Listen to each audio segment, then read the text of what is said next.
Olá, seja muito bem-vindo, bem-vinda a mais um Saúde em Conexão. Olha, eu já vou pedir para você deixar o seu like, se inscrever no canal, compartilhar com os amigos, fazer parte, né, Mayara, dessa comunidade, crescer, né? O Saúde em Conexão. Compartilhar conhecimento. Compartilhar conhecimento para que a gente possa trazer cada vez mais médicos, mais profissionais da saúde aqui para trazer muita informação para você. Já já te apresento a nossa convidada. Mayara, olha só, você acha que dá para a gente se programar, se planejar para cuidar da saúde o ano inteiro? Mas com certeza, esse é o que eu faço há anos, inclusive. É? Será? Sim. Dá pra gente, se for bem planejadinho, a gente se organiza o ano todo. Olha só, gente, a nossa convidada de hoje, a doutora Isabela Garcia, ela atende como clínico geral na Clínica Gelisa Med, ela é parceira da SSG. Já já vocês vão ver o rostinho dela, ela está aqui hoje para conversar com a gente e para nos dar dicas de como a gente entrar no ano começando já se cuidando, né?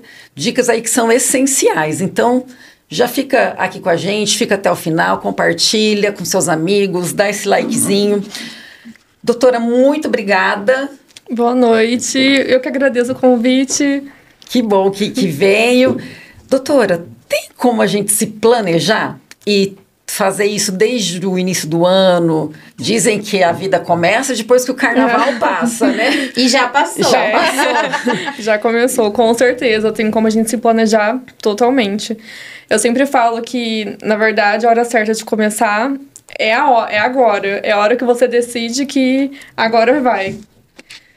Que sempre que a gente deixa, né, adia as coisas. E por que será que a gente adia tanto essa busca de querer se cuidar, né? De repente pensar, final do ano, agora eu não vou ver mais nada, vou deixar o ano virar. Ah, depois que passar o carnaval eu vejo. Por que será que a gente faz isso com a gente? Eu acho que isso é muito, talvez, cultural, aquela questão da gente, o jeitinho brasileiro de deixar tudo para depois e, às vezes, o medo também de se encaixar numa nova rotina, em novos hábitos, né, acho que a gente vem de uma cultura de querer radicalizar muito as coisas para começar, né, e nem sempre precisa ser desse jeito. Certo. Se tivesse que começar hoje, então, qual seria a dica? Comece? Comece, essa é a dica. Comece devagar, sem radicalismo, mas comece. Certo. Que tudo se encaixa. Eu acho que uma das grandes coisas que realmente impedem as pessoas de começarem, quando a gente fala sobre cuidar da saúde, envolve muito a mudança. E toda mudança para o nosso cérebro incomoda, Exato, é difícil. Porque a gente sai do nosso habitual, a gente sai daquela zona de conforto. Com certeza. E é aquilo, começa o ano, vem a desculpa. Não, começa no fim do ano, né? Dezembro... A promessa de começo de ano. Não vou fazer nada não, porque nós estamos em dezembro, é Natal, Ano Novo, é festa. O ano que vem eu faço. Aí vem o ano que vem. Aí no início do ano, mas é muita conta, é imposto, é a escola das crianças. Depois do carnaval. Aí quando você vê, você já gastou com pizza, com viagem, com um monte de coisa e não começou a se cuidar. E não começou a se cuidar. Exato. E não começou a se cuidar. Tem muita gente que deixa chegar no limite e procura a doutora? Assim, principalmente homem, né, que tem medo de médico. E aí chega, doutora, nunca fiz um exame. Doutora, meu pai morreu infartado e aí agora eu tô com medo. O que eu faço pra mudar estilo de vida? Tem bastante, infelizmente. Pegando então esse gancho aí, quais seriam aí os exames essenciais para que a gente possa fazer no decorrer do ano, né? O que é essencial tanto para o homem quanto para a mulher, para a gente poder estar monitorando a nossa saúde, deixando ela sempre em dia. Quais seriam, assim, os principais exames que não podem faltar durante o ano? Tem que ter esse check-up aqui todo ano. Pensando num clínico geral, a gente sempre pensa em colesterol, né? Função do fígado, função dos rins, da tireoide, pedir um hemograma para ver a questão de anemias, vitaminas, todas essas questões é importante e influencia na nossa disposição em perda de peso, né? Ver a glicemia para ver questão de diabetes, pré-diabetes. Pensando na saúde do homem, é importante o homem passar num urologista, o que é difícil fazer acontecer, mas a gente sempre tenta orientar os pacientes a importância disso. Pensando na saúde da mulher, né? Preventivo depois dos 25 anos, mamografia a partir dos 40, pensando na criança, passar por um pediatra, fazer acompanhamento certinho com os exames, crescimento, hormônio, para ver se tá tudo em dia. Então, tudo isso é importante. E lembrar também que é importante passar no dermato, pra gente ver a questão da pele, saúde de pele, né? Que a gente não usa protetor solar às vezes direito e parece uma manchinha lá, outra cai, a gente, não é nada. Isso é importante, porque eu acho que a gente deixa a pele sempre por último, né? A gente pensa muito na questão estética da pele, né? Mas é importante lembrar também das doenças que a gente tem na pele. E a pele é o maior órgão, né? Certo. Doutora, e existe o mito aí de que tem a higiene do sono regulado? Isso é verdade? Tem uma hora certa pra gente dormir? Depende de cada um?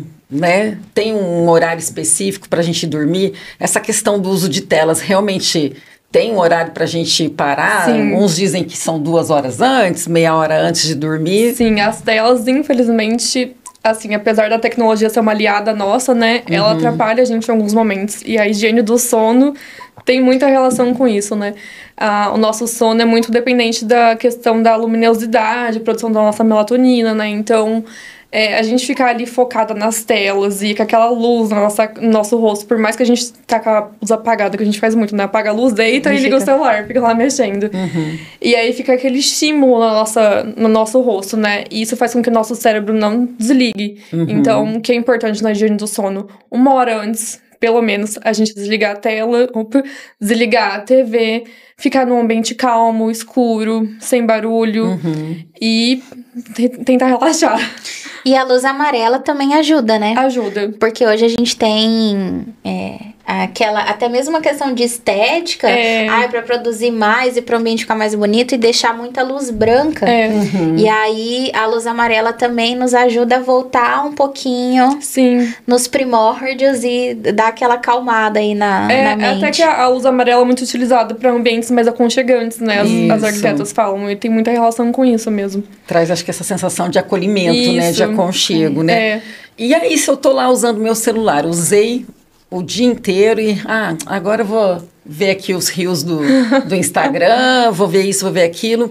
Depois que eu paro de usar, quanto tempo meu cérebro ele acaba demorando para desligar, para que realmente eu possa entrar num sono e descansar de fato? Eu acho que isso é muito relativo, porque não é só a questão do nosso estímulo com as telas, né? Mas tem questão emocional envolvida, questão fator ambiental, multifatorial, que eu sempre falo. Então, se você tá num dia mais agitado, mais ansioso, teve um problema ali no meio do dia, tá passando por uma situação e ainda tem o estímulo da tela, tudo isso vai ajudar para que você tenha uma péssima noite de sono, né? Então, realmente tem que estar num ambiente mais calmo, tentar tratar os problemas, por mais que às vezes seja difícil, né? E pra tentar ter a melhor noite de sono. Mas a gente sempre fala que o adequado é a gente ter pelo menos de 7 a 8 horas de sono por noite, né? Mas claro que isso também é relativo. Tem gente que dorme menos e fica super bem, né? E uma coisa que importa é a gente conseguir chegar no sono profundo, né? Sim, isso é muito importante. Daí entra as questões das insônias, né? De pegar no sono, aquela que acorda no meio da noite. Se a gente não tem aquele sono REM, aquele sono profundo, a gente acorda com aquela sensação, nossa, mas eu dormi a noite inteira e acordei cansado. É por conta disso, não pegou naquele sono profundo que realmente faz você desligar, você se acalmar, né? Descansar. O ambiente, ele tem que estar todo escuro, ou pode ter uma luzinha ali de iluminação pequenininha, um abajur? Assim, o ideal é um ambiente todo escuro, né? Mas sempre tem gente que gosta de dormir com uma luzinha acesa. Eu, particularmente, tenho que estar com tudo desligado, senão eu não pego no sono de jeito nenhum. Mas, por exemplo, lá em casa, meus pais dormem com a luz uma luzinha pequenininha acesa, e eles não se importam. Mas o ideal seria um ambiente todo escuro para o nosso cérebro entender que é o momento de descanso, né? E é importante lembrar a questão de televisão, né? Sim. Que a tela não é só o celular, Sim, é a TV. com certeza. E tem pessoas que dormem, eu só durmo com a TV ligada. Sim. E aí fica aquele estímulo, além do estímulo, né, sensorial, visual, fica aquele estímulo do barulho da televisão também, seu cérebro ali ligado, captando as informações. Como que eu consigo identificar que as horas de sono que eu dormi, elas foram suficientes para o meu descanso? Você tem que acordar descansada, disposta. Não é aquela pessoa que geralmente quer tirar uma sonequinha no meio do dia, né? Fica, ai, nossa, parece que eu dormi a noite inteira, eu dormi 8, 9, 10 horas de sono e tô... Meu Deus, se eu encostar aqui, eu durmo. Agora, parece que eu tô com falta de vitaminas. Meus pacientes costumam falar assim, doutora, parece que eu não tô com vitamina. Porque eu tenho tanto sono, tanta falta de energia, nem na academia, mas a deixar de fazer as atividades que costumava fazer, né? Tudo isso, a gente tem que ficar atento. E também sobre esse aspecto aí de dormir, é verdade que se a gente consegue dormir bem, a gente consegue emagrecer? Sim, porque o que acontece? Um sono regulado, um corpo descansado, a gente não estressa o nosso corpo, né? Então, não inflama, fazendo com que nosso cortisol diminua. E o cortisol alto no nosso corpo faz com que a gente atrapalhe no emagrecimento, isso sim. Entendi. Então, a dica aí pra mulherada, para os homens, dormir bem, ajuda na saúde. Sim, com certeza. Física e estética também, estética, né? mental, tudo. E a gente vê muito, durante a semana, principalmente, que é às vezes pauleira, a pessoa dorme muito tarde, acorda cedo para dar conta de tudo e fala, final de semana eu recupero o sono. Tem como recuperar o sono perdido? A gente fala que o sono perdido a gente não recupera, mas existem formas da gente regular ele pra gente voltar à rotina. Mas o que é perdido, geralmente, a gente costuma falar que não recupera, porque é um sono que passou. Então, o que você pode fazer é voltar a regular a sua rotina pra voltar a ter as horas adequadas de sono. E tem um horário melhor, ideal pra gente dormir e acordar? Não. O tempo ideal pra você dormir é o tempo de você ter pelo menos só 7, 8 horas de sono. Então, depende do horário que a pessoa costuma acordar, né? Eu vou pegar um caso aqui. Gente, olha, não me leva como exemplo não, viu? Eu tenho dificuldade para dormir à noite porque, né, trabalhando até tarde, chega tarde em casa, aí uso de tela, né, até desligar, o cérebro desassociar tudo aquilo. Vamos pensar aí que eu tô dormindo 3, 4 horas por noite, 5 horas no máximo, né? Ai, gente, pelo amor de Deus, não me julguem. Aí, ok, acordo no outro dia, como a Mayara falou, cedo, já começa outra rotina. No final de semana, o ideal seria eu dormir essa mesma quantidade, porque se deixar no final de semana, eu durmo direto. Olha, deito num sábado, meia-noite, 11 horas, vou acordar no domingo, 11 horas, meio-dia. No final de semana, a gente tá fora da nossa rotina, né? Então, acho que é um ambiente de descanso e um ambiente pra gente se readequar pra próxima semana. Então, não tem problema a gente dormir um pouquinho mais, descansar, né? É até bom pra gente conseguir acordar mais disposto, por mais que a gente não recupere aquele sono perdido, né? A gente tem um tempo a mais pro nosso corpo dar uma descansada e, aos poucos, se regularizar, né? A gente tá falando muito aqui da questão até do adulto, mas Sim. E para a criança também? Existe uma recomendação de quantas horas ela precisa dormir? Os pais têm que ficar atentos a essa questão do sono, de qualidade de sono para a criança? As crianças também é a mesma coisa, pelo menos 8 horas de sono, um ambiente calmo, tranquilo, principalmente as crianças de hoje em dia, né, que fica ali no celular igual água, né? Então, tomar muito cuidado com essa questão de telas, de televisão, principalmente celular, né? Criança já tem 5, 6 aninhos, já tem o celular ali na mãozinha, né? Até menor. Então, tomar muito cuidado, não deixar o celular ali exposto a todo momento. É importante determinar horários de que a criança vai poder utilizar aquele celular, né? Tentar tirar no período da noite. Então, ali no 7, 8 horas, a criança já tem que estar num ambiente mais calmo, num ambiente mais tranquilo, com menos barulho, com menos luminosidade. Tudo isso já tem que estar também, não jantar tão tarde, porque isso já tem a digestão envolvida, que atrapalha também todo o processo, né? Já colocar a criança ali pra deitar na cama e aos poucos se acalmando. E falando até dessa parte de alimentação, pegando o gancho da doutora aí, é importante a gente, como adulto, né? A criança aí precisa, então, jantar um pouquinho mais cedo para ajudar na digestão. O adulto também seguiria essa mesma linha de pensamento. Quanto mais cedo jantar, melhor é para fazer digestão. Isso não impacta na qualidade do sono. Sim, a gente tem que tentar jantar um pouco mais cedo, né? Assim, até porque pela questão da digestão, pra gente se acalmar, até por questão de, às vezes, pensando no adulto, questão de refluxo, né? De comer e deitar, não é legal. Senão só piora os casos. Então, sim, o ideal é a gente jantar um pouco mais cedo, se preparar um pouco mais cedo, para ir se habituando com o ambiente de sono calmo, pra gente poder ter uma boa noite de sono, né? Entendi. E falando ainda sobre alimentação, doutora, final de ano, vem festas, vem comemoração, e a gente está prestes para chegar aí a Páscoa, né? Sim. Chocolate. Muito açúcar. É possível a gente conseguir manter uma alimentação equilibrada, sem radicalizar tanto, né? A doutora falou no começo que o ideal não seria radicalizar. Sim. Quais seriam as dicas para a gente, de repente, comer aquele chocolatinho, mas ficar sem peso na consciência? Passar por uma Páscoa sem tantos exageros. Sem tantos exageros, sem tanta culpa depois, né?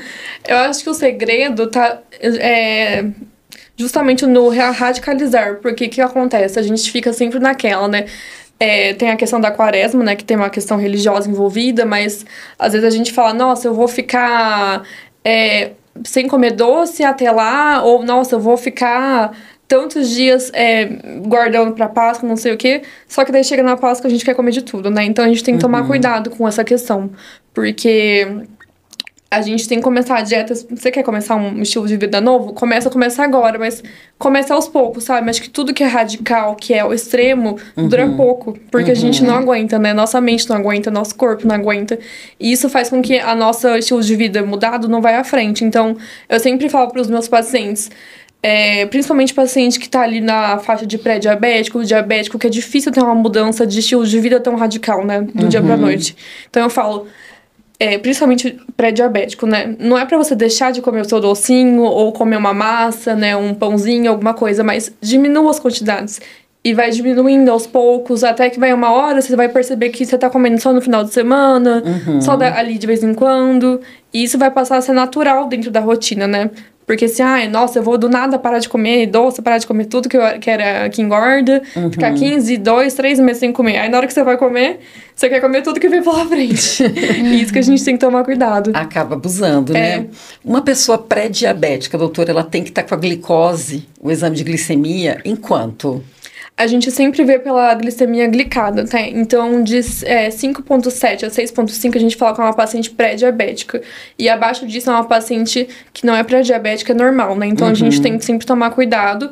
E pensando na glicemia, que o pessoal fala até 99, né? Então, de 100 a 124, é uma paciente que ela é pré-diabética, e acima disso a gente já tem que tomar cuidado, que daí já vira o diabetes, né? Entendi. Então, até 99 é um paciente normal. É um paciente daí normal. Eu já começo a alertar, já sinalizar a importância, né, da reeducação alimentar, de atividade física, pra não ter que virar um paciente pré-diabético e a gente começar já a se preocupar um pouco mais, né? Entendi. E, doutora, normalmente aí nesse período aí, normalmente que tem alguma celebração, ou festa, ou final de ano, a gente acaba enfiando o pé na jaca muitas vezes, né? E depois corre atrás do prejuízo. A gente está no outono, Mayara. Sim. Mas será que já é possível fazer o projeto Biquíni, o projeto Verão 2026? Com certeza. Né? Essas modinhas, é moda realmente acelerar o metabolismo? É uma modinha? Isso surte efeito? Né? O que a gente pode esperar disso? A gente faz algo mais escalonado ou acelera esse metabolismo? Explica pra gente um pouquinho. Então, assim, na verdade, não é um mito essa questão do acelerar o metabolismo, né? Porque cada um tem um metabolismo. Tem pessoas que têm metabolismo mais rápido e outras mais lentos. Mas existem coisas que a gente pode fazer, obviamente, para tentar dar uma aceleradinha, que é ótimo, ainda mais a mulherada que gosta. Então, o que é isso? Consumir proteína. Geralmente a gente fala que é 2 gramas de proteína por por peso, né, por dia. Aí tem que calcular certinho, que cada carne tem uma quantidade de proteína e tudo mais. É importante lembrar que é importante passar por um profissional que entende do assunto, né? Um nutricionista, um nutrólogo, que vai conseguir te orientar uma dieta certinha, né? Mas o consumo de proteína, o que acontece? O nosso corpo demanda de mais energia para poder digerir ela. Então, vai gastar mais energia, consequentemente, né? Diferente de um carboidrato, por exemplo, de um açúcar, que é digerido muito rápido. É uma fonte de energia muito rápida pra gente. Né? Então, o consumo de proteínas, diminuir o consumo de açúcar, aumentar a ingestão de água, uma noite boa de sono, atividade física, tudo isso vai colaborar pra gente acelerar o metabolismo. Ou seja, o que acelera o metabolismo não é uma pílula que a gente toma, que tem muita gente aí fazendo a torta e direito, ou injetando uns negocinhos. Não é isso que acelera, é realmente o nosso próprio movimento. Sim, com certeza. De tomar mais água, fazer atividade, se movimentar, né? Sempre vem da gente, né? A gente quem tem que iniciar isso. Se não vir da gente, não é uma fórmula mágica que vai fazer a gente perder quilos e quilos do nada, né? A proteína, ela é fundamental para que esse metabolismo ele se acelere. Com certeza. E aí é importante que cada pessoa busque um profissional ali, um nutricionista, um nutrólogo, para poder identificar. Com certeza. E isso inclui ovos ou só carne? Não, tudo que tem proteína. Tudo. Ovo, carne branca, carne vermelha, tem algum... ervilha também tem proteínas. Então, tudo isso a gente tem que consumir. E também tem aqueles suplementos, o whey, que também é a proteína. Com certeza. Né, vamos falar, no horário da tarde, comer um ovo cozido, não é? Um franguinho com batata doce. É difícil. Só a Graciane, né? Com os 30 ovos dela por dia. Sobre ainda essa questão de acelerar o metabolismo, eu acho que é importante, se a doutora conseguir explicar para nós, essa questão, muitas vezes, do uso inadequado de pílulas aí para poder acelerar, né? Entra aí cafeína, não sei, entra aí, que mais? E que compra de terceiros também, né? Os termogênicos, né? A gente tem que tomar muito cuidado com isso, porque é muito difundido entre as academias isso, né? Vamos tomar um termogênico para acelerar o trem e tudo mais. Ele realmente é um... Dá um gás. Dá um gás, dá uma energia ali pra gente, vai ajudar a queimar mais caloria, mas o que acontece? Ele acelera nosso coração, então isso se torna perigoso, se torna uma bomba relógio ali pra gente, né? Então, pacientes que às vezes têm problema de coração e não sabe, pacientes mais idosos que tomam achando que vai fazer bem, tudo isso a gente tem que tomar muito, muito, muito, muito cuidado. Por isso a importância de passar por um profissional da área antes de começar um exercício, antes de começar a fazer consumo desses tipos de alimentos, né? O acelerar o metabolismo, ele tá focado mais só na redução de peso ou no estímulo ali da gente ficar mais ligado, mais disposto? Em tudo isso. Também vai estar ligado a questão da nossa disposição, da gente ficar mais elétrico, com mais energia, tudo isso. Pode perceber que quando a gente começa a fazer uma atividade física, muda a nossa alimentação, a gente começa a dormir menos, a gente tem menos sono durante o dia, aquela fadiga de, nossa, que preguiça, quero ficar deitada no sofá. Melhora, tudo isso passa, a gente fica mais disposto, né? Tudo isso acaba ficando envolvido, além da nossa saúde mental também, né? Entendi. Então, não é só uma modinha. Não. Não é só uma modinha. Ele tem efeito prático, realmente físico e mental. Sim. Doutora, e falando em hidratação, né? Faz mesmo diferença a gente beber água? Quanto que é recomendável beber de água no nosso dia a dia? Vale suco, café, chá? Com certeza. Lembrando que a ingestão de líquidos faz a gente diminuir a retenção de líquido, né? O edema. Isso, consequentemente, vai fazer com que a gente fique, além de mais disposto, né? Às vezes, quem tem lipedema, por exemplo, paciente que tem linfedema, que costuma inchar com mais facilidade, né?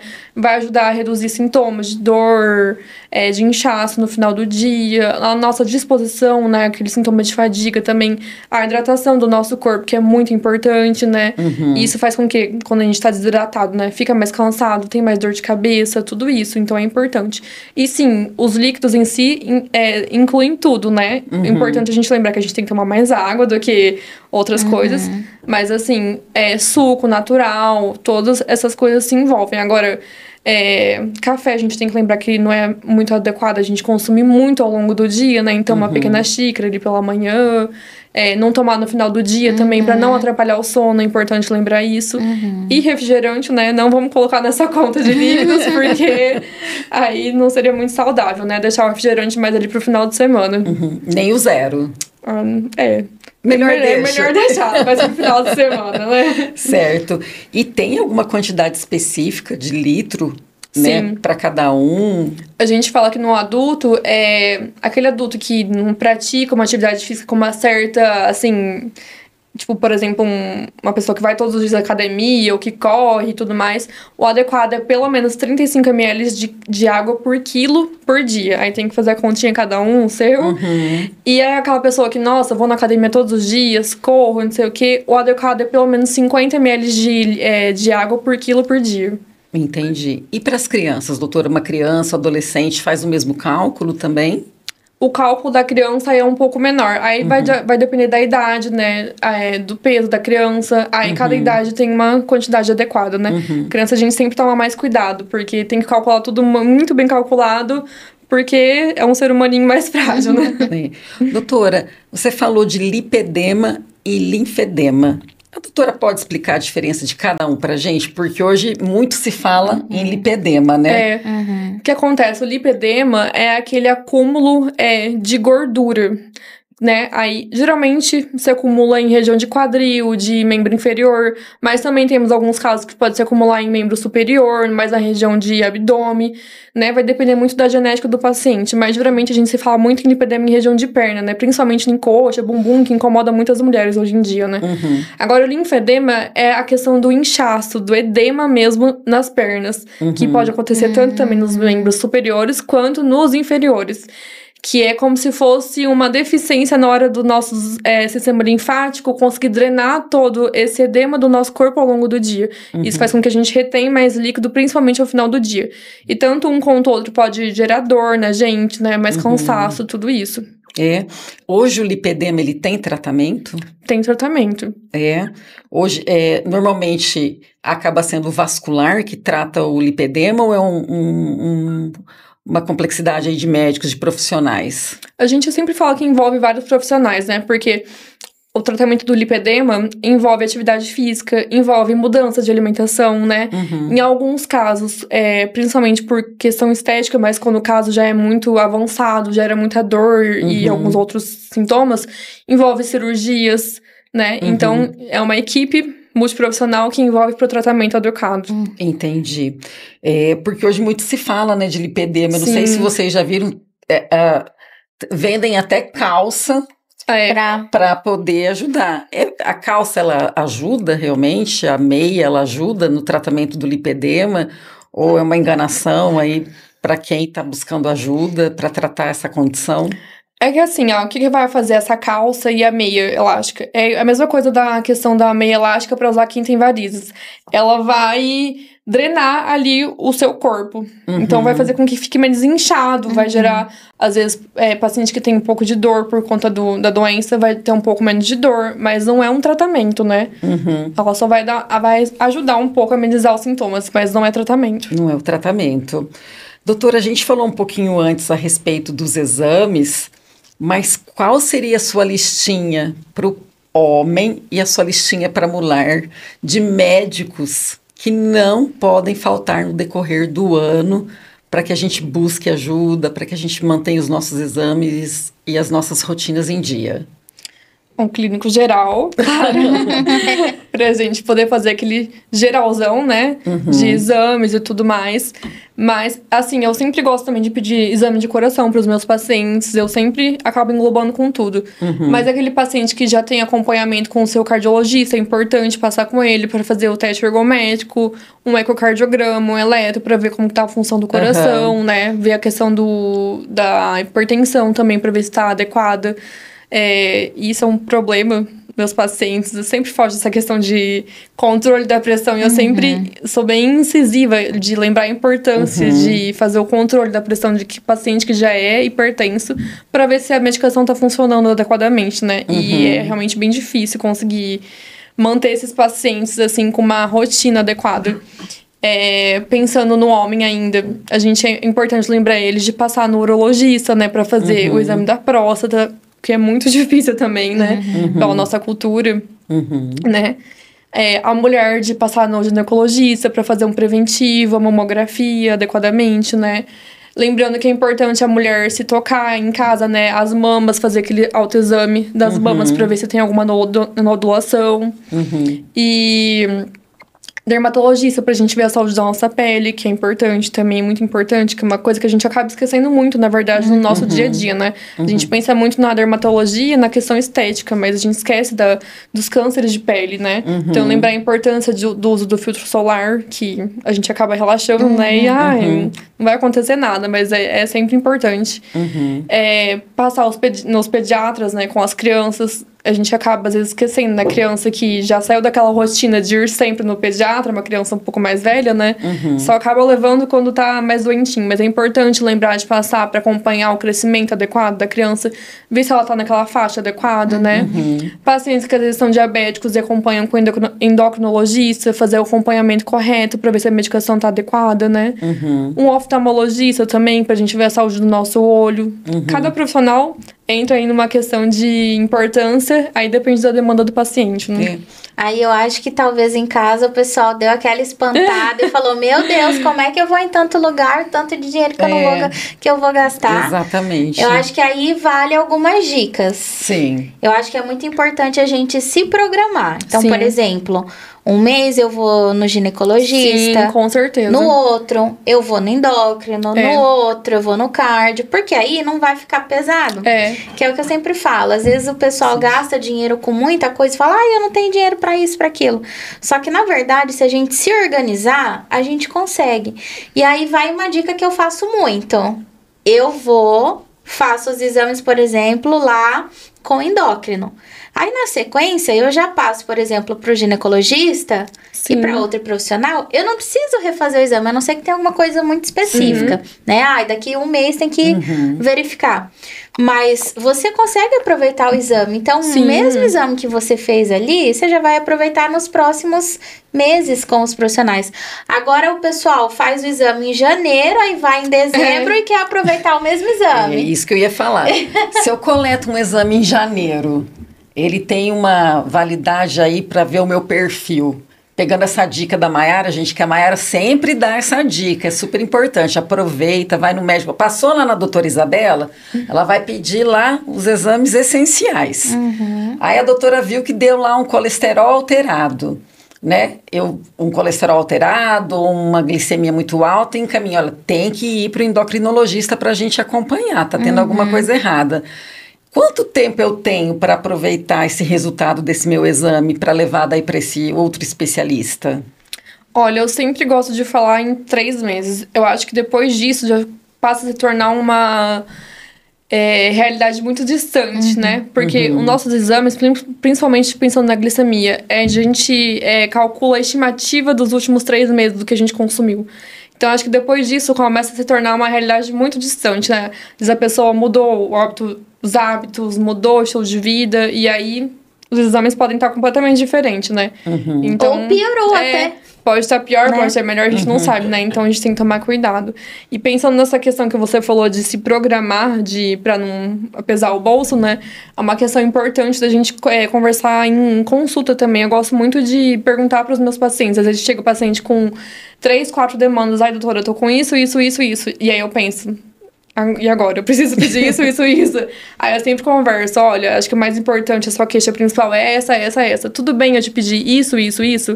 Vai ficar legal pra você ou não? Acho que é importante a gente conversar com o paciente, porque a gente tem muito aquela questão de, eu vou pedir isso, não se importa com a realidade do paciente, né? Só que a gente tá ali pra tratar o paciente, então a gente tem que pensar na realidade dele também, né? Sim. E isso é o tratar o paciente como um todo, né? A gente tem que tomar muito cuidado com isso. Isso que você falou é muito importante, porque assim, a gente vê que tem pacientes que deixam de se tratar porque o médico pediu inúmeros exames, tudo tem que fazer agora. E às vezes tem vergonha de falar. Ele tem vergonha de falar, um medo, falar, doutora, eu não consigo fazer todos os exames agora. Qual que eu posso fazer esse mês e de repente no outro mês me preparar para fazer? Eu acho que é muito importante, até mesmo para quem tá assistindo, ter essa liberdade, não ter vergonha de falar, porque a gente sabe que nem todo médico tem essa conduta que a doutora tem. Né? A gente tem que pensar que a nossa realidade às vezes não é a realidade do próximo, né? E é importante a gente lembrar disso. E isso vale pra tudo. Dietas, que às vezes a Nutri passa e a gente... Com certeza. É uma dieta que não tá pra minha realidade. Ela quer que eu como peixe 3 vezes na semana. Quanto que é o peixe, quanto que é o ovo, né? Exato. Então, acho que tudo tem que ser adaptado. E isso é muito importante, a gente ter essa liberdade. Com certeza. Pegando também essa situação dessa dica da Maiara e a dica que a doutora está dando, né? Nem sempre a gente vai encontrar um médico com talvez essa disponibilidade, né? Essa conexão ou entendendo a realidade do outro. Que dica que a doutora daria para a gente como paciente falar, acabar realmente quebrando né, esse essa medo, barreira. Essa barreira de conversar com o médico e entrar naquilo que a Maiara falou, olha, eu não tenho condições de fazer esse tipo de dieta, nesse momento eu não tenho condições de fazer esse exame, né? Dá uma dica pra gente se sentir mais à vontade diante do médico, que a gente imagina e entende que médico tem a palavra de lei, né? Se ele mandou fazer, então, eu tenho que fazer. Eu acho que a grande questão é essa que acontece. É uma questão muito cultural nossa, né? Que isso às vezes nem acontece em outros países, por exemplo, de achar que médico, como a gente sempre fala, médico é Deus, né? Médico é um serviço, assim, intocável. Eu acho que esse é o grande problema, né? Da nossa realidade. Porque a gente fica num patamar de superioridade muito inalcançável, né? Então, o médico falou, eu tenho que obedecer, o médico, aquele médico é muito inteligente, o médico às vezes acha que os pacientes falam, doutora, mas você pode comprar um carrão, não sei o que. Eu falo, gente, se vocês soubessem, eu me formei só tem 3 meses, me ralando aqui de trabalhar. Então, a gente tem que, acho que, quebrar esse tabu de trazer o paciente para perto da gente. Isso, infelizmente, vai de profissional para profissional. De ser empático, de falar com uma linguagem acessível, né? De não querer trazer o paciente para uma realidade que não é dele, né? De colocar o paciente dentro de um ambiente que ele vai se sentir confortável, né? Para ele também ter essa abertura de chegar e falar, olha, doutor, infelizmente eu não consigo fazer isso, tudo que o senhor me passou, mas eu consigo fazer isso, isso e isso. Posso fazer isso depois? Acho que isso, infelizmente, é uma abertura que o profissional tem que dar pro paciente, né? Porque tem muito médico que, às vezes, nem explica as coisas pros pacientes. Quantos pacientes que chegam lá pra mim na clínica e falam, doutor, eu tomo isso, isso, isso. Eu falo, mas por que você tá tomando isso? Não sei, o médico me passou, mas não me explicou. O meu exame deu isso, isso, isso. Mas por quê? O que aconteceu? Não sei, o médico não me falou. Então, a gente tem que também tomar esse cuidado, né? De entender que a gente tá ali pra explicar e fazer o paciente entender e criar uma conexão, igual você falou, com ele, mas de uma forma de médico para paciente certa, né? Não de uma forma de, olha, eu mando em você e eu sou superior a você. Ninguém é superior a ninguém por conta de profissão. Eu sempre gosto de falar isso. Doutora, eu queria que a doutora falasse, porque às vezes o paciente vai no clínico geral e aí coloca lá 5 queixas, né? Eu tenho isso. E aí, como a doutora falou, qual queixa principal que eu vou tratar? Mas acaba tendo uma confusão, muitas vezes, do paciente imaginar que vai no clínico, o clínico vai ter o poder de resolver tudo, né? E fala, não, ela me encaminhou aqui para um cardiologista, mas espera aí, ela é médica, ela não vai resolver meu problema? O que o clínico geral trata? Quais são os tipos de doença? Qual é o objetivo do clínico geral? E por que é importante o paciente entender que o clínico geral ele faz, que eu entendo que é uma porta de entrada, para que se investiguem outras situações, né? Para que o paciente possa entender que a consulta está só iniciando, o tratamento está só iniciando, né? Assim, a gente sempre fala que a gente faz o primeiro atendimento do paciente. É como se estivesse ali numa UBS, né? No posto de saúde, pensando ali na clínica, né?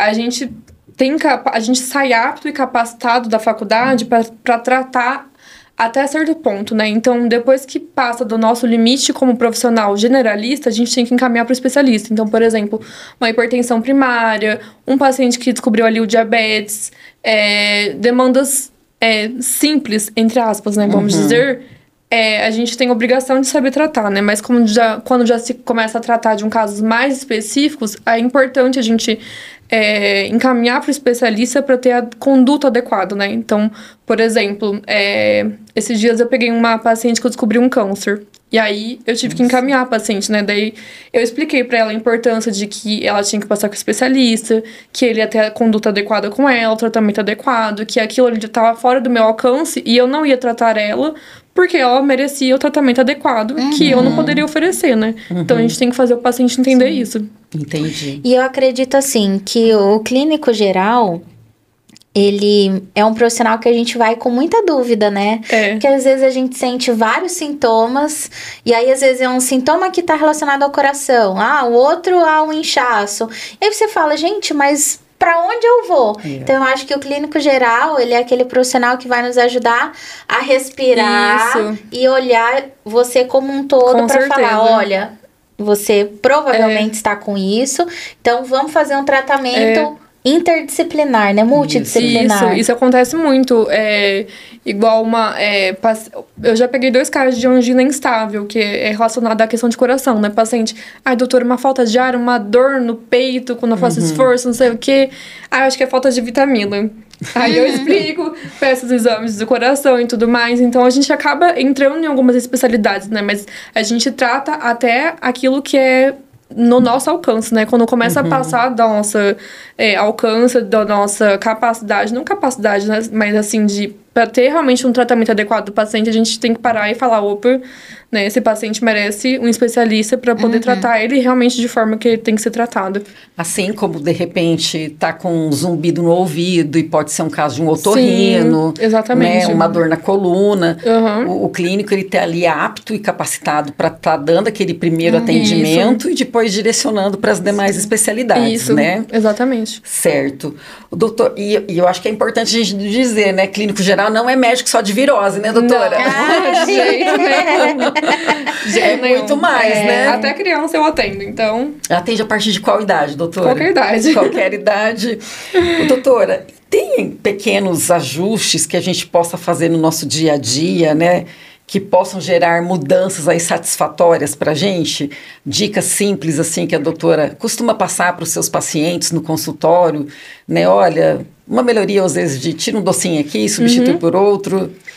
Eu sempre gosto de começar com a ideia da caminhada, porque a caminhada sai do nosso ambiente de conforto, né? Faz a gente começar a ter que se mexer, e esse se movimentar faz a gente ter mais disposição, mais ânimo. E aí você começa a ver aquela mudança ali, aquela mudança aqui, e aí você fala, opa, né? Se torna interessante.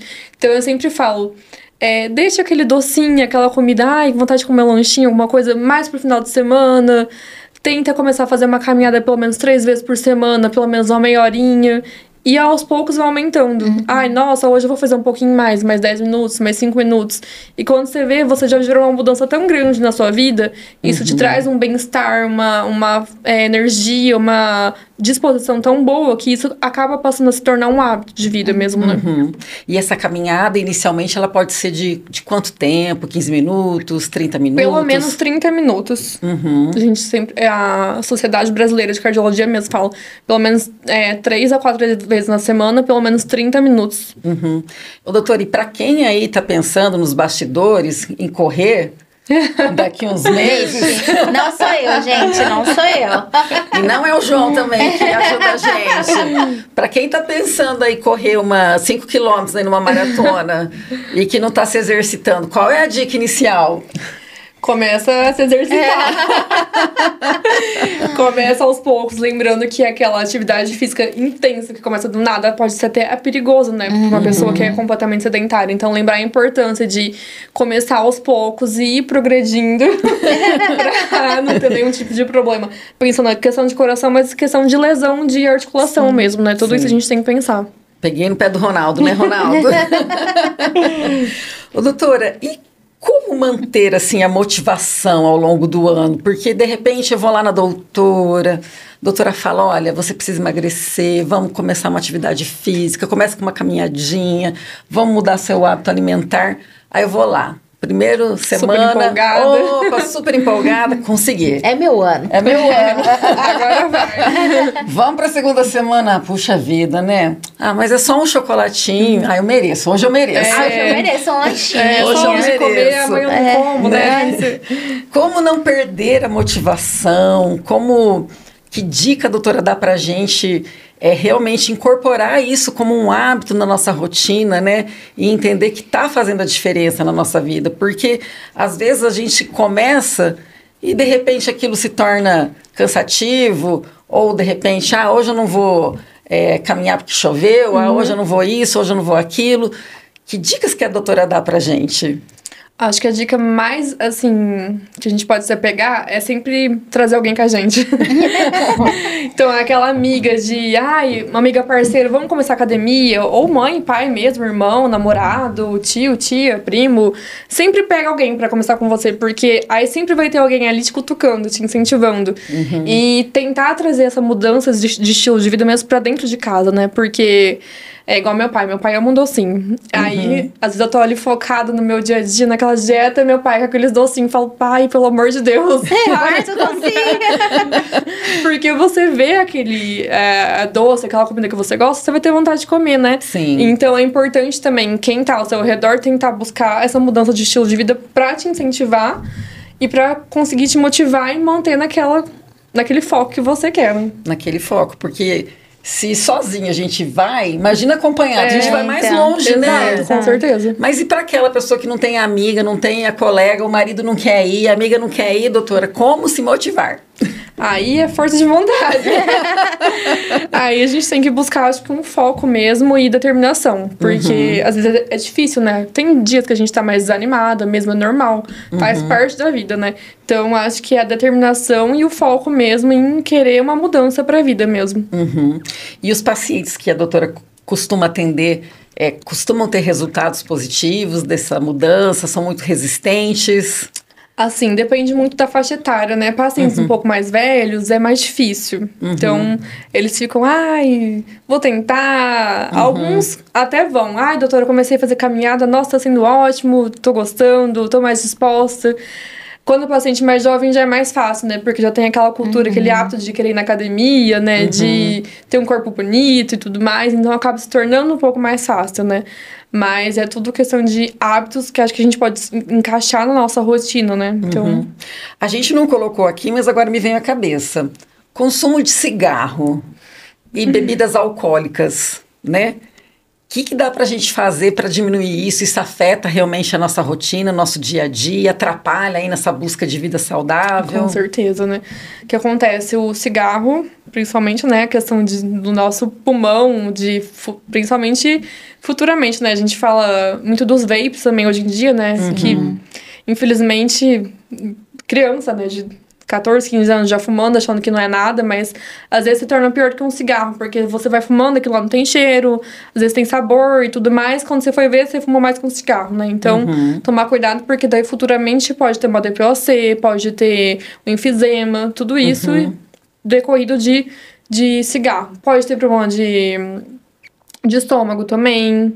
E isso vai afetar no quê, né? Nossa também é disposição, por exemplo, para fazer uma atividade física. O paciente que é fumante não vai conseguir correr uma maratona, por exemplo. Não tem fôlego, né? Não tem fôlego, E a questão do álcool atrapalha na questão do emagrecimento, né? Porque ele é extremamente calórico, né? O álcool. E isso atrapalha completamente nosso metabolismo, nossa perda de peso, tudo isso. E existe a diferença, se eu estou me enganando, chego no final de semana, vou tomar uma cervejinha zero. Tem diferença na caloria? Não tem? Depende muito do destilado, ou se é cerveja, se é uma vodka, se é um vinho, né? Cada um tem uma rotulação diferente, né? A gente tem que ficar atento a isso. Mas a cerveja dá aquela sensação de estufamento, né? Então, dá aquele inchaço abdominal maior e tudo mais. Então, Tem que tomar cuidado. Tem que tomar cuidado. Aí, tá vendo, gente? Porque é zero álcool, né? Zero calorias. álcool. Acho que tem uma ou outra que tá... mais, Isso, meio que é que menor. menor, né? sem glúten, sem essas coisas. Essas sem glúten é um pouco melhor, né? Mas assim, lembrar que não é pra deixar de tomar uma cervejinha que você gosta no final de semana, mas não exagerar. Vocês veem que eu entendo super de bebida, né? Aquela que tá no boteco todo final de semana. Doutora, onde que a gente te localiza nas redes sociais para o pessoal te localizar antes da gente, que está quase chegando aí no finalzinho do nosso programa? Onde que a gente te localiza? Pode Meu deixar suas Insta redes sociais? É doutora Isabela Garcia. Eu estou lá nas redes sociais. Quem quiser me segue lá. Isabela com 2 L's, um L. Isabela com L só. Isabela Garcia, Isso. né? Isabela simplesinho. E que dica final a doutora daria aí pra gente fechar o programa? Conselho, dica, né? Como disse, conselho fosse bom, a gente não dá, a gente vendia, né? Mas o que a doutora deixa aí pra gente pensamento? Já que a gente tá em abril, falta bastante ainda para terminar o ano, então dá tempo de recuperar, né, doutora? Com certeza, dá tempo. Acho que a dica é não ficar se tentando pular e fugir das responsabilidades. Então, quer começar uma mudança? Começa agora, igual eu falei desde o começo. De forma simples, sem radicalizar, sem... vou parar de comer tudo agora de uma vez, que não vai dar certo. Vai passar 1 ou 2 semanas, você vai... Não aguento mais, eu não quero mais, isso não é pra mim. Então, comece com pequenas mudanças, aos poucos... vai colocando dentro da sua rotina pequenos hábitos diferentes que você, no fim, vai estar com uma vida totalmente mudada sem nem perceber.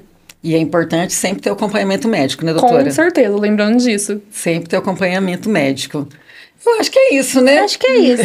E nada de tomar termogênicos dos amiguinhos. Não, gente, por favor. É verdade. Cuidado. O que funciona para um, não funciona para outro, né? Exatamente. Gente, muito obrigada, né? Obrigada para você que ficou até aqui com a gente. E a gente se vê em mais um Saúde em Conexão, né?